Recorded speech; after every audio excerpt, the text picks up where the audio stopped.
신약성경 8쪽입니다. 마태복음 6장 13절 한 절 말씀 같이 한번 읽겠습니다. 우리를 시험에 들게 하지 마시옵고 다만 악에서 구하시옵소서. 나라와 권세와 영광이 아버지께 영원히 있사옵나이다. 아멘. 오늘 사람을 위한 청원 세 번째, 시험과 악에 대한 이야기입니다. 강구로는 하나님을 위한 청원 세 가지, 사람을 위한 청원 세 가지 중에서 이제 마지막 청원이 되겠습니다. 우선은 시험과 악에 대한 개념을 좀 이해할 필요가 있습니다. 시험이라고 하는 단어는 이제 문맥에 따라서 살펴야 됩니다. 어느 하나만 고정할 수가 없고, 이게 좋은 뜻으로 문맥에서 쓰이게 되면 시련이라는 의미로 쓰여집니다. 그리고 부정적이고 나쁜 의미로 쓰여지게 되면 유혹입니다. 유혹. 그렇기 때문에 그 문맥이 어떤 문맥인가를 따라서 결정을 해야 된다는 거죠. 여러분, 시험에 들게 하지 마시옵고니까 무슨 뜻이겠습니까? 시련이겠습니까? 유혹이겠습니까? 들게 하지 마시옵고니까 안 들어가면 좋겠다는 거잖아요. 그러니까 부정적인 거죠. 그럼 의미가 뭐예요? 유혹인 거예요. 유혹. 시련은 성경에서 우리에게 시련이 있다라고 말씀하시잖아요. 긍정적인 뜻인 거죠. 우리가 시련 자체를 좋아하고 나쁘고 그런 차이지, 의미로는 시련은 성경에서는 좋은 것이다. 우리의 믿음을 증진시키고 확인하고 견고하게 세우는 것이기 때문에 시련은 참 중요하다는 거죠. 여기서는 이제 유혹이 되겠습니다. 그래서 유혹에 들게 하지 마시옵고, 이런 말입니다. 그러면 다르게 말하면 유혹이 있다는 거죠. 우리가 살아가는 세상에는 유혹이 있습니다. 내용 안에 이제 나오니까요. 보도록 하고, 그다음에 그리고 이 의미가 중요한데, 들게 하지 마시옵고는 유혹이라는 것 자체에 들어가지 말게 해달라는 말이 아니고, 유혹에 빠지더라도 승리하게 해달라는 말입니다. 패배당하지 않게 해달라는 기도입니다. 그러니까 시험으로부터의 보호가 아니고 시험 속에서의 보호를 의미합니다. 의미가 다릅니다. 시험으로부터의 보호는 시험이라는 곳으로 가지 않게 해달라는 겁니다. 아예 유혹이 오지 말게 해달라는 기도이고, 근데 주기도문의 의미는 유혹이 다가오지만 그러나 그 속에서 패배당하지 않게 해달라, 지지 않게 해달라는 기도입니다. 유혹을 이겨내게 해달라는 기도입니다. 그래서 여러분, 이 하나의 개념들은 매우 중요합니다. 우리는 이제 이런 것들이 싫잖아요. 유혹이 안 왔으면 좋겠죠. 안 오기를 바라고. 근데 이 하나의 원리 같은 건데, 이런 기독교 죽음도 마찬가지예요. 죽음이 안 왔으면 좋겠죠. 그죠? 안 죽었으면 좋겠죠. 근데 한 번 죽는 건 사람에게 정하신 것이란 말이에요. 그럼 기독교는 죽음을 어떻게 이기는가? 죽음을 요리조리 피해 다니면서 죽음을 이기는 게 아니고, 죽음 속에 들어가지만 부활해버리는 거. 기독교는 이런 식이란 말이에요. 그러니까 시험도 마찬가지예요. 시험에 들어가지 말게 하는 것이 아니고, 시험도 들어가지만 이겨버리는 거. 이런 그게 더 능력이 있는 거잖아요. 유혹이 아예 안 오는 것이 아니라 유혹이 와도 이겨버리는 거. 이게 더 능력이 있는 거죠. 죽음을 피해 다녀 본들 죽을 텐데, 근데 죽음 속으로 들어가지만 부활해버리면 죽음 이기는 거잖아요. 죽음을 피한다고 해서 죽음을 이기는 건 아니죠. 언젠가는 죽을 거니까. 분명히 죽음은 오는 거죠. 단지 지금 이 순간에 죽음의 위험을 피한 것 뿐이지. 근데 죽음을 정말 이기려면, 아예 끝장을 내려면 죽었다가 부활해버리면 되는 거잖아요. 그럼 이기는 거잖아요. 예수님의 부활이 다시 죽지 않는 영원한 부활이니까. 그러니까 똑같은 원리인 거예요. 똑같은 원리예요. 죽음을 이기는 방법은 죽음을 피해 다니면서 이기는 것이 아니고, 죽음 속에 들어가지만 죽음에 패배당하지 않고 부활로 이겨버리는 것. 유혹이 오는데 유혹을 아예 받지 않는 것, 유혹을 요리조리 피해가는 것이 아니고, 유혹이 오지만 그 속에 들어가지만 유혹 속에서 패배당하지 않고 유혹을 이겨버리는 것. 이게 진정한 승리인 거죠. 기독교의 승리는 항상 이런 걸 말하는 거예요. 주기도문도 그런 내용입니다. 유혹은 반드시 옵니다, 우리에게. 여러분, 보디발의 아내가 요셉을 얼마나 유혹했습니까? 성경에 뭐라고 되어 있어요? 세 글자. 얼마나 유혹했죠? 창세기에 날마다 유혹했다는 거예요. 근데 요셉이 그 날마다 유혹하는 것을 피해갈 수는 없잖아요. 안 그러면 보디발 집을 나가야 되는데, 나간다고 한들 애굽에 여자가 보디발의 아내만 있는 것도 아니고 엄청나게 많은데, 근데 거기에서 이겨낸 방법이 뭐예요? 그 유혹 속에 들어가지만 지지 않는 거예요. 옷벗어 던지고 나가버리고 그 자리와 함께 있지도 않고 그래서 감옥에 가고 그러면서 이겨버리잖아요. 이런 걸 말하는 거예요. 이런 거를. 네. 유혹은 날마다 오는 것입니다. 유혹은. 근데 그 유혹에 패배당하지 않게 해달라라는 기도가 주기도문 기도입니다. 이건 꼭 필요한 거죠. 여기도 이제 용어가 나왔습니다만, 그 넷째 줄, 다섯째 줄에 끝에 우리를 공격하는 일을 멈추지 않는다는 것 때문에 여러분 유혹은 날마다 우리에게 옵니다. 그럼 우리가 날마다 무장하지 않으면 지는 거예요. 오늘 어제 이겼다고 해서 오늘 이긴다는 보장이 없습니다.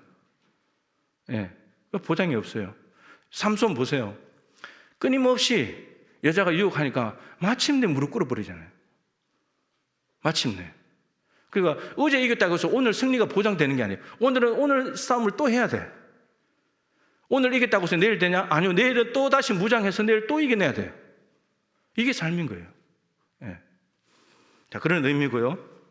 그 다음에 그러니까 다니엘과 세 친구도 죽음으로 들어가지만 거기서 이겨내버리잖아요. 하나님이 찾아와서 사자굴 속에, 풀무불 속에 하나님이 들어버리잖아요. 그러니까 그걸 피해 간다고 이기는 게 아니라는 거죠. 비록 모함에 의해서 죽고 우상숭배 강요 때문에 힘과 권력에 의해서 죽음의 자리로 내몰리지만 그런데 그 속에서 살아나와 버리니까 오히려 하나님이 저들과 함께한다. 이게 드러나 버리잖아요. 그러니까 이런 삶을 원한다는 거예요. 하나님이. 저와 여러분에게. 그런 삶을 원한다는 거죠. 그래서 이 삶을 두고 기도하라는 거예요. 요셉이 이겨낸 것도 다니엘과 세 친구들이 이겨낸 것도 늘 기도하고 하나님을 의지했기 때문이죠. 그죠? 그냥 저들이 특출난 사람이고 우리하고 다른 사람이기 때문에 이겨낸 것이 아닙니다. 예.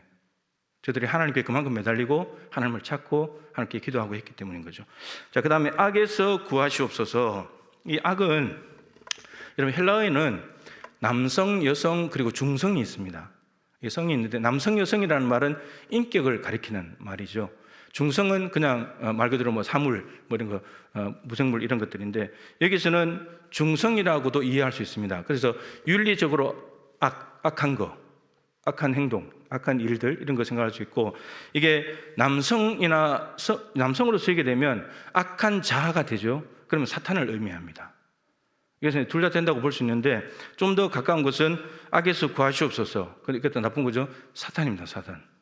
사탄의 세력으로부터 우리를 구해 주십시오. 이런 기도입니다. 사탄도 여러분, 사탄도 쉬지 않잖아요. 사탄도 쉬지 않아요. 끊임없이 늘 말씀드리잖아요. 이 사탄은 감기에 걸린 적도 없고 코로나도 안 걸려요.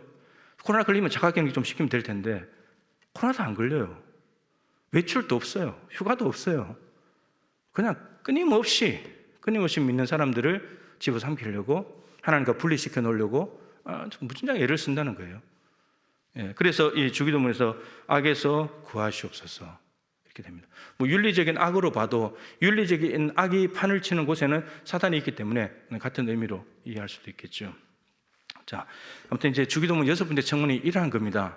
그러니까 일용할 양식을 달라는 거, 그다음 두 번째가 서로 용서하라는 거.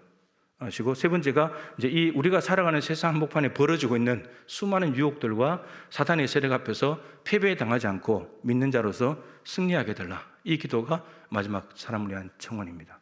그래서 이게 이제 사람을 위한 청원이니까 우리 자신을 위한 기도도 돼야 되지만 옆에 있는 분들을 위한 기도도 돼야 되겠죠. 동일하게 승리를 해야 되니까. 자, 그런 내용입니다. 우선 이러한 전제를 가지고 자, 말씀을 한번 들어가 보겠습니다. 내용을 한번 읽어보도록 하죠. 6번째 강구는 무엇입니까?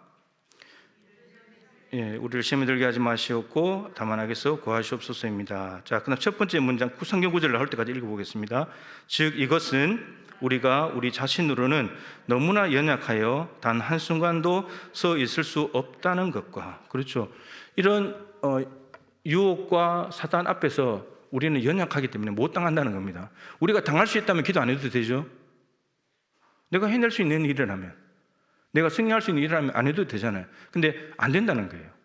유혹에 넘어질 수밖에 없는 것이 우리이고 마귀는 너무나 교묘하기 때문에 여러분 마귀가 베드로도 공격하잖아요. 예수님의 수제자, 예수님이 함께 데리고 있는 공동체 거기를 공격한단 말이에요. 그 제자 공동체가 교회를 상징하거든요. 교회를 공격한단 말이에요. 근데 생각 하나를 사로잡아 버렸잖아요.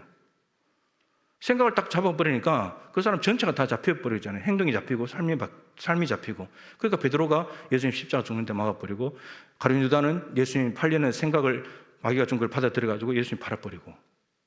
그러니까 제자 공동체를 공격한단 말이에요. 그러니까 우리는 연약한 존재라는 걸 인정해야 되는 거예요. 분명히 이런 유혹과 공격이기 때문이죠. 그래서 너무나 연약해서 단 한순간 또 서 있을 수 없는 사실을 깨닫게 되면 하나님 앞에 기도할 수밖에 없죠. 그러니까 자기가 어떤 존재인지를 알아야지 하나님을 찾게 됩니다. 자기가 자신이 어떤 사람인지 모르게 되면 하나님을 찾지 않게 되는 거죠. 자, 두 구절이 있습니다. 요한복음 15장 5절 읽어보겠습니다. 포도나무요, 너희는 가지라. 그가 내 안에, 내가 그 안에 가면 사람이 열매를 많이 맺나니 나를 떠나서는 너희가 아무것도 할 수 없습니다. 주님을 떠나는 순간 아무것도 할 수가 없습니다. 우리가 그런 존재이기 때문에. 여러분, 예수님과 함께 3년 동안 살았던 제자 공동체도 들어오는데, 그러니까 그 말은 공동체 안에만 있기만 한 것이 아니고 붙어 있어야 된다는 거죠. 공동체 안에 있다고 해서 다 붙어 있는 게 아니라는 말입니다. 두 제자나 마귀의 공격에 당했으니까. 그죠? 이 교회 안에, 이 공동체 안에 있다고 해서 예수님께 다 붙어 있냐? 그렇게 말할 수 없다는 거예요. 안 붙어 있는 사람이 있을 수 있어요. 겉으로 보기에는 붙어 있는 것 같은데. 근데 여기에도 베드로와 가룟 유다와 같은 사람이 있을 수도 있다는 말이에요. 생각을 공격해버리면, 마귀의 주는 생각을 받아들여버리면 그렇게 될 수 있다는 거예요. 그렇기 때문에 우리가 늘 예수님께 붙어 있어야지 이게 진짜인지 가짜인지 구분도 되는 거고 우리가 분별할 수 있고 알아차리게 되는 거죠. 그 다음에 시편 103편 14절 우리의 실존을 이야기하고 있습니다. 시작.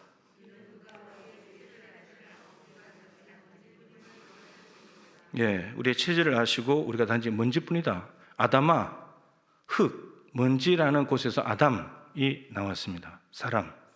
아담은 고유명사로 쓰면 아담이고, 아담 그 사람, 인류 조상이고, 그냥 아담은 일반 명사로 쓰면 사람이라는 뜻입니다. 근데 그 아담이라는 사람이 어디서 왔냐? 아담아, 흙, 먼지에서 왔다는 거죠. 그래서 흙으로 돌아간다. 흙에서 왔기 때문에 흙으로 돌아가는 거죠. 그런 존재예요. 여러분, 먼지는 어떻습니까? 후 불어버리면 날아가 버린 존재예요. 우리가 뭐 강한 것 같지만 강하지 않습니다, 여러분. 정말 연약하기 짝이 없는 존재예요. 예. 그냥 조그마한 생각 하나 사로잡혀 버리면 밤에 잠을 못 자. 밥을 못 먹고. 그런 존재입니다. 혈관 하나 막혀버리면 그냥 자빠지는 게 인간이에요. 혈관 말씀드렸잖아요. 정맥, 동맥, 모세혈관 우리 몸에 다 길이 합하면 12만 킬로예요. 지구 세 바퀴 도는 거리입니다. 근데 그 중에 한 곳에 딱 막혀버리면 자빠지는 거예요. 아니 12만 킬로 중에 뭐 막혀본들 몇 센치 막히겠어요?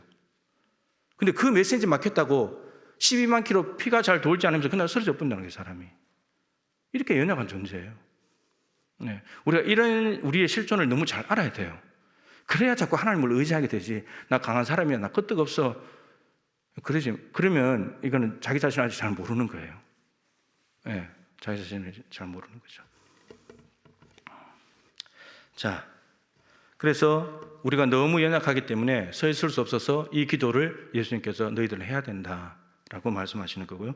자, 그 다음에 중요한 거 세 가지가 나오는데 우리를 공격하는 대상, 우리를 유혹하고 우리를 넘어뜨리려고 하는 대상이 세 가지 나옵니다. 자, 첫 번째, 게다가 우리의 공적인 적인 마귀, 첫 번째 마귀입니다. 그다음 두 번째, 그리고 우리 세상 두 번째, 그다음 세 번째, 그리고 우리 자신의 육신 세 가지입니다. 그러니까 마귀가 외부에서 마귀가 우리를 공격하고 그리고 세상에 있는 세상의 육신의 정욕, 안목의 정욕, 이생의 자랑과 같은 가치관들, 잘못된 가치관들이 우리를 공격하고 그다음에 우리 속에 여전히 우리가 구원받았지만 아직 남아있는 죄성 때문에 죄의 유혹에 그냥 쉽게 넘어가 버리고 끌려가는 그런 모습이 있습니다. 그러니까 이 세 가지로부터 이 주기도문에 시험에 들게 하지 마시옵고 악에서 구해달라는 말은 이 세 가지의 공격으로부터 우리가 패배당하지 않고 넘어지지 않고 승리하게 되라는 기도라는 말입니다. 예. 구체적으로 표현을 한 거죠. 누가 시험하고 누가 악한 존재인지를 가르쳐 준 겁니다. 자, 마귀에 대해서 우리의 공적인 적인 마귀라고 되어 있습니다. 베드로전서 5장 8절 시작.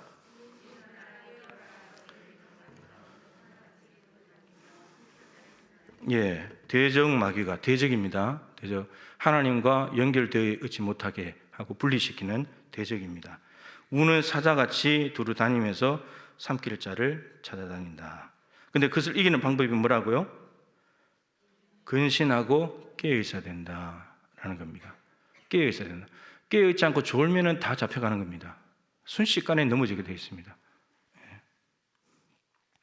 그리고 마귀의 일을 베드로로 생각한다면 너는 어찌하여 하나님의 일을 생각하지 않고 사람의 일을 생각하느냐? 그럼 우리가 무슨 생각하면 돼요? 하나님의 일을 생각하면 되는 거예요. 그러니까 생각이 들어왔을 때, 우리 속에 생각이 일어났을 때 이거 하나님의 일일까 사람의 일일까를 생각해 보라는 거예요. 베드로는 예수님이 십자가에 죽는다고 하니까 저게 하나님의 일인지 사람인지 생각하지 않고 제자로서 스승을 그냥 막은 거예요. 당연한 일이잖아요. 스승이 십자가에 죽는다는데 안녕히 가십시오, 얼른 가서 죽으십시오, 이럴 제자가 어디 있어요? 그런데 베드로가 주는 그리스도 주 살아계신 하나님의 아들입니다, 그게 가장 잘 드러나는 곳이 십자가인데, 근데 그 베드로가 한 고백을 하나님이 가르쳐 줬다고 말하면서 예수님은 하나님께서 가르쳐 준 그 길을 가겠다고 하는데 베드로가 막아버린 거예요. 자기 입으로 고백해놓고 무슨 말인지도 모르는 거예요. 지금 그게 어디서 이루어진지를 모르는 거죠. 그러니까 여러분, 사람의 일을 생각할 수밖에 없는 거예요. 저 고백이 무슨 의미인지를 알게 되면 십자가에 죽는 거다 그러면 베드로가 이거 하나님의 일이니까 내가 막을 수 없지, 그냥 가만히 있으면 되는 거예요. 근데 이게 하나님의 일을 생각하지 못하니까 그게 무슨 뜻인지 모르고 그 베드로의 고백이 이루어지는 것이 십자가라는 것을 몰랐기 때문에 막는 거예요. 제자로서 스승을 막아야 되니까. 그렇게 되는 겁니다. 그러면 막는 것은 가장 정말 누가 봐도 합리적인 거고 인간적인 거고 양심적인 거죠. 근데 그게 마귀가 주는 생각이라고요. 그러니까 우리가 무슨 일을 할 때 이거 누가 봐도 이성적으로 합리적으로 이게 맞는 거야, 이게. 이렇게 생각한다고 해서 이게 하나님의 일이냐? 아닐 수 있다는 거예요. 근데 우리는 그렇게 결정하잖아요. 뭘 하려고 할 때 돈이 있냐? 사람이 있냐? 지금 할 수 있냐? 그래서 이게 다 조건이 맞아 떨어지면 합리적으로 이성적으로 맞는 거잖아요. 그러면 한다는 거예요. 근데 그게 하나님의 일이냐는 거예요, 그게. 아닐 수 있다는 겁니다. 근데 오히려 이해가 되지 않고 납득이 되지 않고 말도 안 되는 건데 그거 정말 따져보면 하나님의 일일 수 있어요. 근데 우리는 그런 일들을 또 안 해버리잖아요. 그런 일들을 해야 되는 건데. 성경에 여러분, 하나님이 정말 이해할 수 없는 일들을 훨씬 더 많이 합니다. 그래서 믿음이 필요한 거예요. 그래서 지팡이 내밀으라 홍해가 갈라진다. 이거 말이 이해가 됩니까, 이게? 이게 합리적으로 납득이 되는 거예요? 홍해 바다가 지금 파도가 치고 물결이 넘실넘실 거리고 있는데 거기 지팡이 내밀라고 갈라지냐고, 이게. 근데 하나님이 그건 말도 안 되는 일을 요구하시는데 근데 하잖아요. 그러면 하나님 일이 된다니까요. 여리고성을 뺑뺑 돌아라 무너진다. 이게 말이 안 된다는 거예요. 이게 성벽의 두께가 전차가 2대 지나갈 정도의 두께인데 뭐 미사일 쏘면은 몰라도, 그죠? 미사일 쏴야지 망가뜨릴 수 있는 건데 뺑뺑뺑 돌다가 소리 지르면 무너진다. 이게 이성적으로 합리적으로 어떻게 이해가 되냐고요. 근데 이해가 안 되죠. 그럼 우리는 안 해버리잖아요. 근데 그게 하나님의 일이라고요. 하나님이 시키신 일이니까. 그러면 믿음으로 해야 되는 거예요. 그게 하나님의 일이라는 거죠. 이런 겁니다. 그래서 우리가 생각할 때 합리적이고 이성적이고 이게 가장 이해에 타당한 일이다, 이거 생각하면 그 일만 하려고 하거든요. 근데 그 하나님의 일 안 하는 것일 수 있어요. 오히려 이해가 안 되고 납득이 안 되고 불가능한 일처럼 보이는데 일을 해버리면 그게 하나님의 일일 수 있어요. 근데 그렇게 하면 도전해 봐야 돼요. 근데 우리는 거기서 아무것도 못 하거든요. 패배주의에 빠져가지고 그거 안 돼, 그거 말이 되는 소리야. 근데 하나님이 말이 안 되는 소리를 자꾸 요구하신다니까요. 요구하신다고요. 근데 우리 참 희한하죠. 여러분, 하나밖에 없는 아들을 십자가에 죽였는데 그 아들을 믿으면 구원받는데요. 근데 믿어요, 안 믿어요? 그건 믿잖아요. 아니, 예수를 믿는데, 본 적도 없는 예수를 믿는데 어떻게 구원받냐고요. 그것도 믿는다고요. 근데 지팡이 내밀어 홍해 바다 갈라진다, 이거 안 믿으신다니까요. 그러니까 성경은 믿음을 요구하는 책이지 우리의 어떤 이해력, 우리 이성적이고 합리적인 이런 거를 요구해서 이런 걸 가지고 하려고 그러면 아무 일도 못 해요. 아무 일도. 예. 이런 말이 있잖아요. 많이 말씀드렸지만 인간의 이성으로 이해가 되는 신은 더 이상 신이 아니다. 우리가 어떻게 하나님을 다 이해해요? 그럼 신이 아니지. 아니, 사람도 모르는데 하나님을 어떻게 한다고요? 마치 우리가 그러잖아요. 너 이거 지팡이 내밀어서 홍해 바다 갈라라 그러면 우리가 하나님께 훈수를 둔다고요. 하나님, 그 말이 되는 소리예요, 그게. 아니 지팡이 내민다고 어떻게 그게 갈라져요? 지금까지 홍해가 갈라진 적이 없는데 우리 이렇게 간다고요. 하나님께 훈수를 둔다고요. 전능하신 하나님이 땅과 온 천지 만물을 만드신 하나님이 온 천지 만물을 통치하시기 때문에 그거 하시겠다는데 우리가 이성적으로 우리의 한계에 갇혀가지고 하나님도 그거 못하지. 하나님이 어떻게 저게 해요? 말도 안 되지. 이렇게 간다니까요. 그러니까 자꾸 믿음에 실패하는 거고 하나님의 일에 실패하는 거예요. 그렇게 되는 겁니다. 자, 베드로전서 5장 8절, 에베소서 6, 그리고 베드로 같은 경우는 사람이 일하고 하나님 일을 생각하면 되죠. 그 다음에 야고보서 4장 8절에 보면은 이렇게 되어 있습니다. 겸손한 자에게 은혜를 베푸시고 교만한 자는 하나님께 물리치신다. 그러면서 겸손한 자가 누구냐? 하나님께 복종하라. 그러면 복종하라고 말하면서 마귀를 대적할지다. 그러면 너희를 떠나가리라. 마귀를 이기는 방법이 기록되어 있어요. 겸손한 자에게 은혜를 베푸시는데 겸손한 누구냐? 하나님께 복종하는 자고 하나님께 복종해버리게 되면 마귀가 물러가 버린대요. 그러면 마귀로부터 이길 수 있는 방법은 뭐예요? 겸손한 거예요. 겸손한 사람은 못 건드려요. 누구를 건드릴 수 있냐? 교만한 사람 잘 건드리죠. 너무너무 잘 건드려요. 그냥 조금만 탁 건드려주면 그냥 넘어지거든요. 그렇게 되는 겁니다. 그러니까 겸손한 것이 그래서 중요한 거예요. 성 어거스틴도 이야기도 말씀 많이 드렸잖아요. 누가 물었죠. 그리스도인에게 가장 중요한 덕목이 뭡니까? 첫째, 겸손이다. 그럼 둘째는 뭡니까? 둘째도 겸손이다. 셋째는 뭡니까? 셋째도 겸손이다. 겸손이 그리스도인이 가져야 될 가장 중요한 덕목이다. 그러니까 마귀도 건드리지 못하는 사람이 될 만큼 예수님을 닮았고, 그죠? 그런 성품이잖아요. 그래서 교만은 넘어지기 쉽습니다. 마귀의 밥이에요. 마귀의 밥입니다. 교만해지게 되면. 자, 그 다음에 예수님께서 마귀를 어떻게 이겼습니까? 말씀으로 이겼죠. 말씀은 진리이고 참된 거죠. 마귀는 거짓이죠. 그렇기 때문에 이길 수 있는 거예요. 거짓은 참으로 이겨야 돼요. 말씀으로 이겨야 돼요. 진리로 이겨야 돼요. 마귀는 원래 거짓말쟁이기 때문에 요한복음 8장 44절에 있는 대로 이런 마귀 그러면 요한복음 8장 44절을 떠올려야 돼요. 그 마귀의 실체가 거기 기록되어 있기 때문에. 예. 여러분 제가 9년 동안 외친 거예요. 예?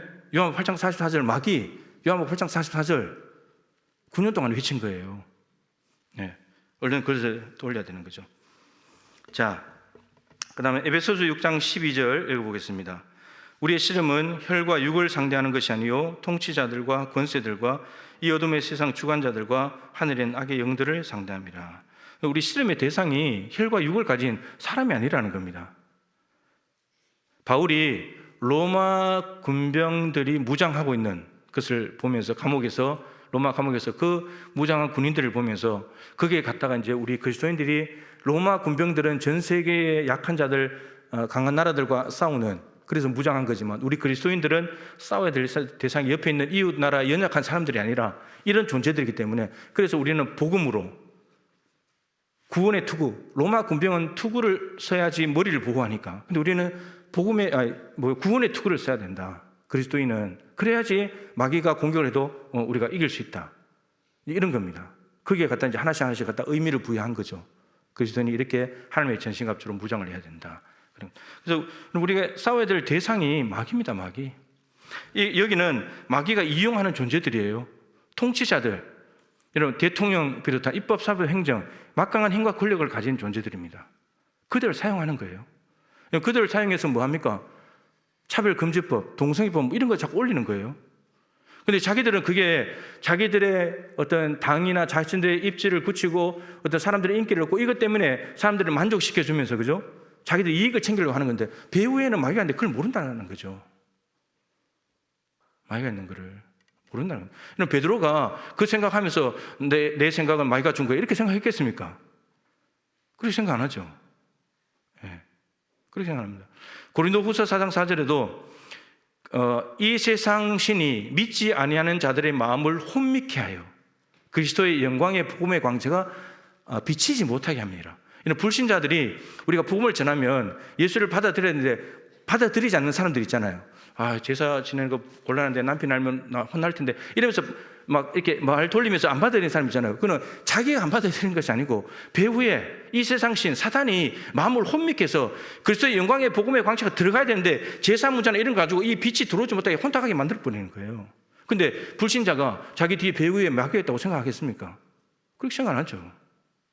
근데 이게 영적인 전쟁이란 말이에요. 바울은 지금 그것을 이야기하고 있습니다. 그렇기 때문에 복음을 선포해야 된다. 계속해서. 복음이 아니고서는 이런 그 마귀를 인간의 어떤 바울이 그러잖아요. 내 전도함이 말과 설득력 있는 말로 되는 것이 아니다. 말을 잘한다고 될 문제가 아니거든요. 왜냐하면 사람이라면 말을 잘하면 되겠지만 그 배후에 악한 권세가 있기 때문에 복음의 능력, 복음의 힘으로 가야 된다는 거예요. 중보기도의 힘으로. 그래서 바울이 감옥에 있으면서도 전도의 문을 열어달라고, 담대히 복음을 전하게 해달라고 기도 부탁하는 이유가 그겁니다. 예. 자, 우리의 상대는 우리를 넘어뜨리려고 하는 어둠의 권세들이고, 여러분 이 악한 마귀는 우리의 혼자의 힘으로는 이길 수 없습니다. 이길 수 없어요. 우리의 약점을 너무나 잘 알고 우리를 어디에 건드리면 잘 넘어지는지를 너무 잘 알거든요. 근데 우리는 잘 몰라요. 우리는 잘 믿고 있다고 생각하거든요. 근데 아닐 때가 많아요. 예. 자기는 뭐 안 당하고 멀쩡하다고 생각하거든요. 근데 그렇지 않아요. 잘 돌아보면은 이미 당하고 있는 곳들이 많이 있습니다. 자, 그래서 우리는 적을 제대로 알아야 되겠다. 그래서 마귀는 쉬지 않고 끊임없이 믿는 자들을 공격하기 때문에 불신자는 건드리지도 않아요. 자기 편이니까. 그래서 말씀드리잖아요. 여러분들이 저 사단의 나라에 현상금이 붙어야 된다고. 현상금. 뭐 100원, 200원 이런 거 말고요. 한 1000억, 100억 이런 현상금이 붙어야 저 위험 대상. 이렇게 돼야지. 동부교회 교회는 위험한 대상이다. 조심해야 된다. 이렇게 현상금이 붙어야지 될 정도로 우리의 믿음을 굳건하게 만들어야 된다는 거죠. 그냥 뭐 100원, 200원 현상금 붙으면 이거는 아무것도 아닌 거예요, 그냥. 불신자는 건드리지도 않아요. 놔둬도 자기 편인데 뭐. 안 건드려요. 자, 그 다음에 첫 번째 우리를 공격하는 거, 유혹하고 하는 악한 세력이 사탄이다. 두 번째는 세상입니다. 세상. 요한복음 15장 19절. 너희가 세상에 속하였으면 세상이 자기의 것을 사랑할 것이나 너희는 세상에 속한 자가 아니요 도리어 내가 너희를 세상에서 택하였기 때문에 세상이 너희를 미워하느니라. 여러분 이게 15장 5절의 앞에 첫 구절 포도나무 비유에서 붙어있으면 열매를 맺는다. 그 문맥 하에 있어요. 그러니까 포도나무에 붙어있는 가지에 맺히는 열매는 예수라는 열매가 맺히는데 예수님이 박해도 당하셨기 때문에 미움 당하셨기 때문에 가지에도 박해와 미움이라는 열매가 맺혀야 된다 이런 말입니다. 근데 그것은 세상으로부터 오는 유혹이고 우리를 힘들게 하는 것인데 근데 그 박해와 믿음을 받을 때 예수께 붙어있다는 증거예요. 여러분 예수님께 떨어지면 어떻게 되냐? 박해와 미움을 피해서 도망가 버립니다. 그럼 살거든요. 그게 떨어져 있다는 증거예요. 예수님께 붙어있다는 증거가 뭐냐면 박해를 받는 거예요. 미움을 당하는 겁니다. 예수님의 이름 때문에 욕을 먹는 거예요. 근데 우리 욕 먹는 자체가 싫잖아요. 그죠? 스트레스 받고. 근데 그게 붙어있다는 증거예요. 근데 그러니까 욕도 안 먹고 그냥 미움도 받지도 않고 박해도 받지 않고 그냥 편안하게 살려면요. 세상과 적절하게 타협하면 되는 거고 세상 싫어하는 거 안 하면 돼요. 세상 방식대로 똑같이 살면 돼요. 불신자하고 똑같이 살면 돼요. 그럼 절대 미움 안 받아요. 적절하게 불법도 저지르고 편법도 쓰고요. 교통신호도 그냥 보통 위반하고 대충 그렇게 살면 미움 안 받아요. 근데 교통신호 지키라고 서 있으면 어떻게 뒤에서 빵빵거리잖아요. 이게 근데 붙어있다는 증거라고요. 이게 그런 삶을 의미하는 겁니다. 그래야 이겨내는 거죠. 박해를 통해서 우리가 인간이 힘든 게 육신의 고난이잖아요. 환난을 당할 때 힘들잖아요. 그럴 때 예수님이 살아계신 것 같지도 않고 나를 도와주는 것 같지도 않고 내가 믿는 믿음이 이게 헛것인 것 같기도 하고 나를 미워하시는 것 같기도 하고 예수님 믿지 말자 이게 되잖아요. 그게 그러니까 마귀가 우리를 넘어뜨리는 방법이라고요. 오히려 그럴 때마다 나를 힘들게 영광스럽게 생각하고 내가 마귀의 나라에 현상금이 붙었구나 이렇게 생각하면서 박해도 그냥 당하고 미움도 그냥 당해버리고 그렇게 사는 게 이기는 방법이라고요. 안 넘어지는 방법이라는 거죠. 그런 말씀입니다. 비둘기처럼 순결하고 뱀처럼 지혜롭게 가야 된다.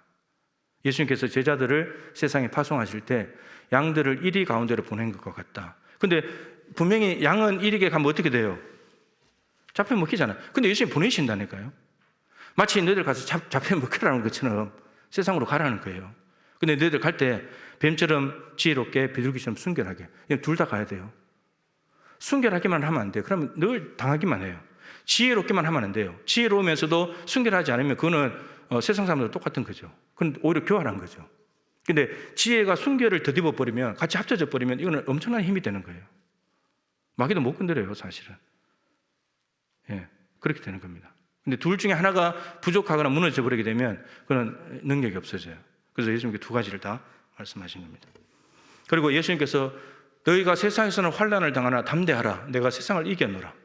예수님이 세상을 이기셨기 때문에 그 예수님을 믿고 담대하면 너희도 세상 이길 수 있다.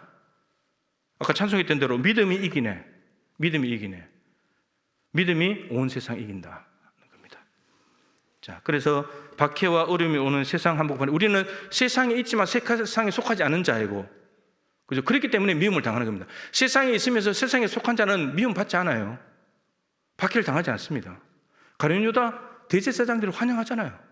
돈 갖다 주면서 예수님 판다니까 환영하잖아요. 그런 겁니다. 그렇게 살면 되는 거예요. 근데 가룟 유다가 예수님께 붙어 있냐고요? 떨어져 있잖아요. 예수 안 믿어요, 가룟 유다는. 처음부터 예수 안 믿었어요. 네, 그렇게 된다는 겁니다. 네. 자, 그 다음에 세 번째 우리를 공격하는 것이 우리 자신의 육신입니다. 여전히 우리는, 여러분, 예수 믿었다고 해서 우리의 삶이 다 바뀝니까? 여러분 삶이 많이 바뀌었습니까? 예수 믿은 지 20년, 20년, 30년, 40년 됐을 텐데 많이 바뀌었습니까? 안 바뀐 게 있죠. 왜 안 바뀌었습니까? 우리 안에 여전히 육신이 있기 때문입니다. 예, 성령께 굴복하지 않고 내 육신에 굴복하기 때문입니다. 그래서 안 바뀌는 거예요. 자, 밑에 구절 읽어보겠습니다. 로마서 7장 23절 시작. 내 지체 속에 있는 죄의 법으로 나를 사로잡는 것을 보는다. 우리의 속에 두 가지 법이 있다는 겁니다. 하나는 마음의 법이 있고 또 하나는 죄의 법이 있는 겁니다. 근데 이 두 개가 늘 싸우는 거예요. 그 다음 밑에 구절을 읽겠습니다. 갈라디아서 5장 17절. 육체의 소욕은 성령을 거스르고 성령은 육체를 거스르나니 이 둘이 서로 대적함으로 너희가 원하는 것을 하지 못하게 하려 함이라. 육체의 소욕이 있고 성령님이 원하시는 삶이 있어요. 이 두 개가 늘 서로 대적하면서 못하게 만들어요. 그러니까 우리가 육체의 욕심을 따라서 죄의 본성이 하나님이 아닌 인간의 이성을 의지하는 삶을 말하거든요. 내가 뭘 욕심부려서 내가 좀 저거 훔쳐야지 이렇게 생각을 가지면 성령께서 야, 너 훔치면 안 되잖아. 도둑질 안 되지. 이렇게 해서 못하게 만들고, 또 우리가 하나님의 성령을 따라서 내가 누군가를 열심히 한번 도고 선교해야지 이렇게 말하는데 육신의 내 마음에 육체의 소욕이 말하면 너가 뭐 힘들 텐데, 코로나 걸릴 수도 있는데, 박해가 많을 텐데 이렇게 해서 못하게 만들어버려요. 그래서 이 두 개가 늘 싸우는데 우리가 무엇을 따라갈 것인가, 그게 우리의 선택의 몫이에요. 그러니까 날마다 삶을 결단하지 않으면, 내가 무엇을 선택할지, 오늘도 내가 육체의 소욕을 따라갈 것인지 성령을 따라갈 것인지 내가 날마다 결정하지 않으면 우리는 그냥 자연스럽게 노력하지 않아도 죄 짓는 게 편하기 때문에 그걸로 끌려가 버린다는 거예요. 여기 보세요. 죄의 법으로 나를 사로잡는 것을 보는도다. 한 다른 법이 마음의 법과 생명의 성령의 법을 따라가려고 하는 그 마음과 싸워가지고 내 지체 속에 있는 죄의 법으로 나를 죄의 법이 나를 사로잡아 버린다는 거예요. 그러니까 내가 저항해야 돼요. 난 너 싫어. 난 내 마음의 법, 생명의 성령의 법을 따라갈 거야. 뜻을 정하고 결정을 해버려야 되는 거예요. 그래야지 나를 사로잡는 것을 막을 수 있는 거예요. 내가 선택하지 않으면 안 돼. 이런 말씀 있죠. 어떤 사람에게서 더러운 귀신이 나갔다가 귀신이 다닐 곳을 찾아다녀 보다가 찾지 못해가지고 돌아와 보니까 집이 깨끗하게 비고 청소가 돼 있어요. 그래서 주인이 없네, 내가 들어서 살아가야지. 더 악한 귀신 7명을 데려와서 살아버렸어요. 그 이전보다도 더 삶의 형편이 나빠져 버렸죠. 7명의 악한 귀신이 더 왔으니까. 이게 뭐냐면은 내가 예수를 믿고 회개하고 내가 죄를 다 용서받았습니다 라고 하고 난 뒤에 깨끗해졌어요. 깨끗해졌다고 해서 그냥 놔두면 되는 것이 아니고 하나님의 법을 자꾸 넣어야 된다는 거예요. 성령을 채우고 하나님의 말씀을 채우고 기도를 심고, 집이 비었을 때 하나님의 것으로 채우지 않으니까 더러운 것이 와서 또 들어가 버린다고요. 그러면 우리 안에 하나님의 법으로 우리가 하나님의 뜻대로 살겠다고 결정하지 않으면 우리에게는 또 죄의 법이 있기 때문에 그대로 끌려가 버린다는 거예요. 이게 너무너무 중요합니다. 에베소서 4장에 옛사람을 벗어버리고 새사람을 입어야 된다 말씀드렸는데 그 25절부터 쭉 나오는 것이 옛사람을 벗어버린 삶이 무엇이고 새사람을 입는 것이 무엇인지를 많이 말씀드렸죠. 그 첫 번째가 거짓을 버리고 거짓말 하지 말아라. 여러분, 거짓을 버린다는 것은 속을 비우는 거예요. 거짓말 하지 않는 거 너무 훌륭한 거죠. 내 안에 거짓이 없으니까. 근데 이걸로 안 된다는 거예요. 새 사람이 되려면 내 안에 진실한 말로 채워야 된다는 말이에요. 똑같은 거예요. 청소했다고 해서 끝이 아닌 거예요. 여러분, 청소 다 비우고 난 뒤에 깨끗해졌다가 놔두면 또 먼지 앉아요. 거기다가 하나님의 것으로 채워버려야 되는 거예요. 진실한 말로 채워버려야지 더 이상 거짓말이 안 나오는 거예요. 근데 거짓말을 버렸다고 회개하고 잘못했다고 버리고 비게 놔둬놨는데 가만히 새 은혜로 하나님께서 원하시는 말을 넣지 않으면, 진실을 넣지 않으면 거짓말이 또 나오게 돼 있어요. 또 들어와서 또 살아요. 비운 집을 채우는 것은 우리의 몫이에요. 그래서 날마다 내가 말씀과 기도를 통해서 하나님께 가까이 있어야지, 내가 하나님의 말씀을 내 안에 심고 내가 성령의 법 따라가지, 이걸 날마다 결정해서 내 안을 채우지 않으면 우리 또 죄에 굴복당하고 또 넘어지고 세상에 자빠지고 그렇게 된다는 거예요. 그러니까 비우는 것만이 중요한 것이 아니고 깨끗하게 비우는 것은 있는 것보다는 낫지만, 그러나 비웠다면 하나님의 것으로, 이제 버린 것과 반대되는 것으로 채워야 된다는 거. 이게 너무너무 중요한 겁니다. 거기까지 가야지 새 사람을 입은 거예요. 거짓말 하던 사람이 거짓말 안 하는 것은 새 사람이 안 된 거예요. 거짓말과 새 사람이 되는 중간 정도 온 거예요. 새 사람이 되려면 진실한 말이 나와야 돼요.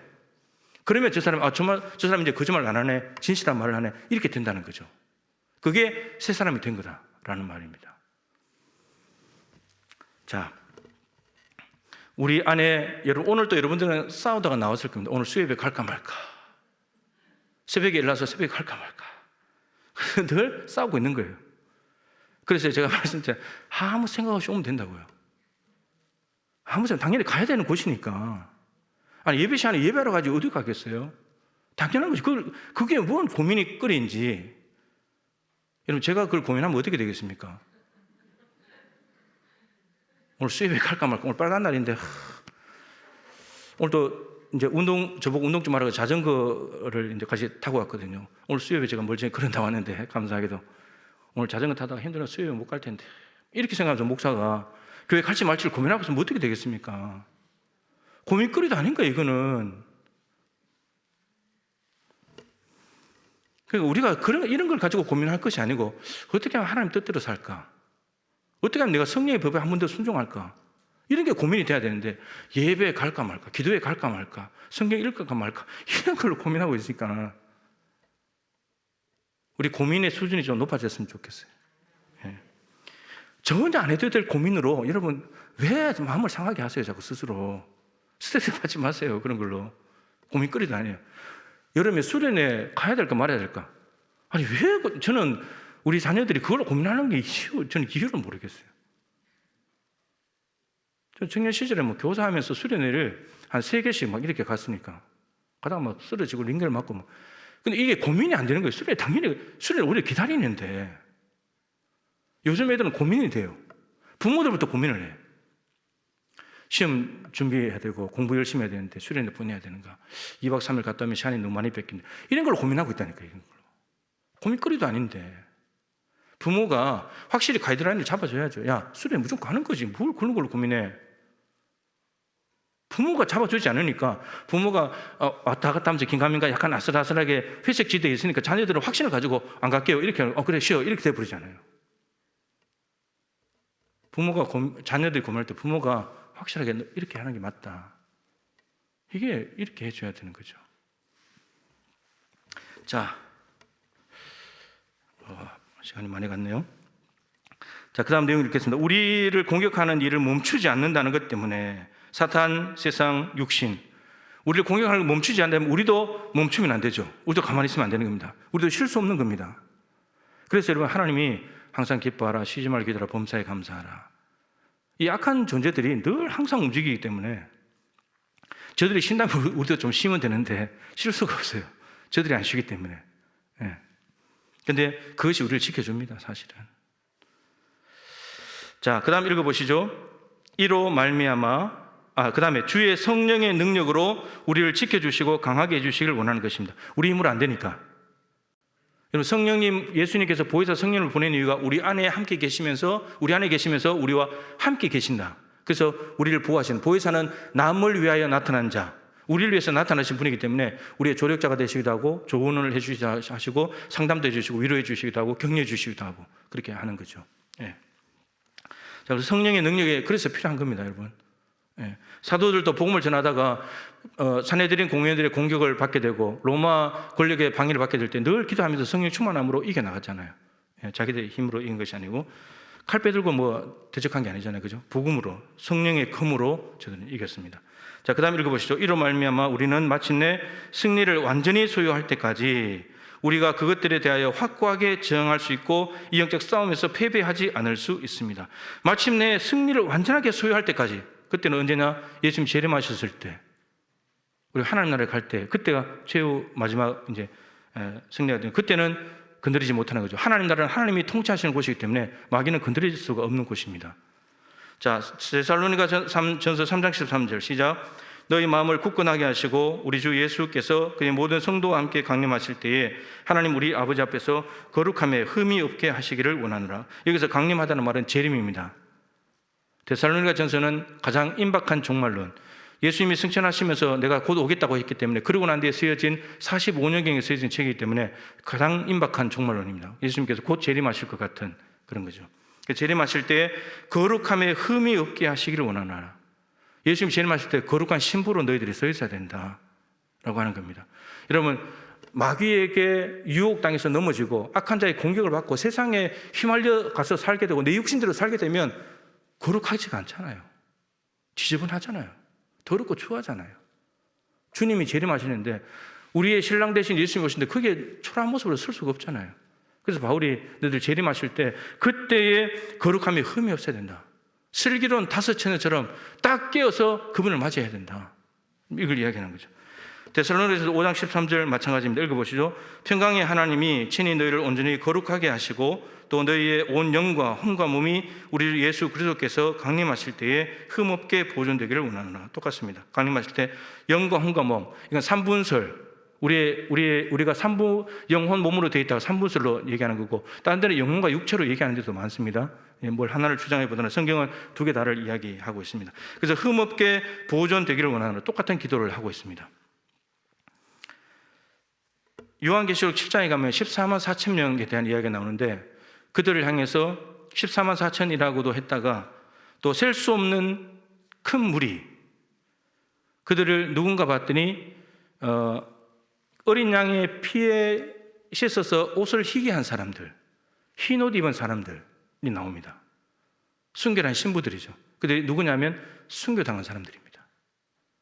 사도 요한이 목회하던 교회에서 로마 황제 박해 앞에서 순교당했던 사람들, 그들이 순교당할 때 이 땅에서는 저들이 패배자 같고 저들이 흠이 있는 사람들 같고 예수님의 거룩한 신부로 못 설 사람처럼 보였지만, 그런데 요한이 하나님 나라 가서 보니까 그들이 거기에 가 있더라는 겁니다.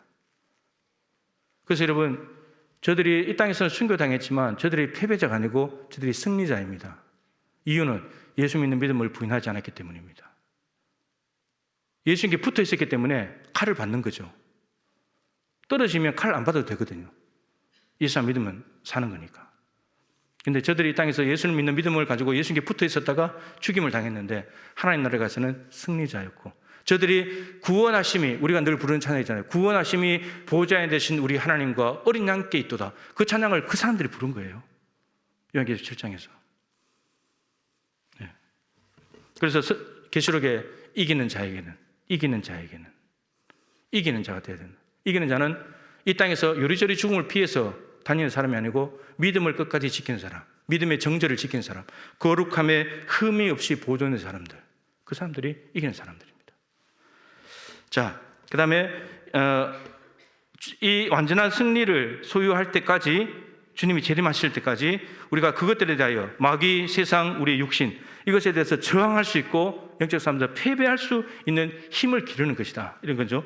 밑에 마태복음 26장 41절, 시험에 들지 않게 깨어 기도하라. 마음에는 원이로되 육신이 약하도다. 겟세마네 동산에서 예수님 기도하실 때 제자들이 잠을 잤습니다. 시험에 들지 않게 기도하라 그랬는데 기도해야 될 시간에 잠을 자버리니까 시험이 들겠습니까? 안 들겠습니까? 시험 드는 거죠. 어떻게 시험이 들었습니까? 제자들이. 로마 군병들이 잡으러 오니까 베드로가 칼을 빼들고 말고의 귀를 잘랐습니다.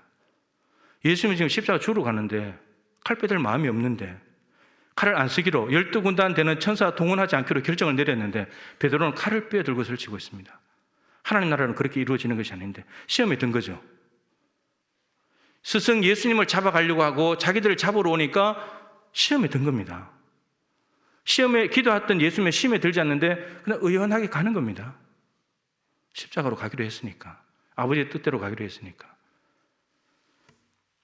그리고 예수님이 체포당하고 신문당했을 때 저들은 예수님을 부인하기 시작했고 모른다고 했고 심지어 저주까지 했고 다 도망가 버렸고 시험이 들었잖아요. 예수가 떨어져 버렸잖아요.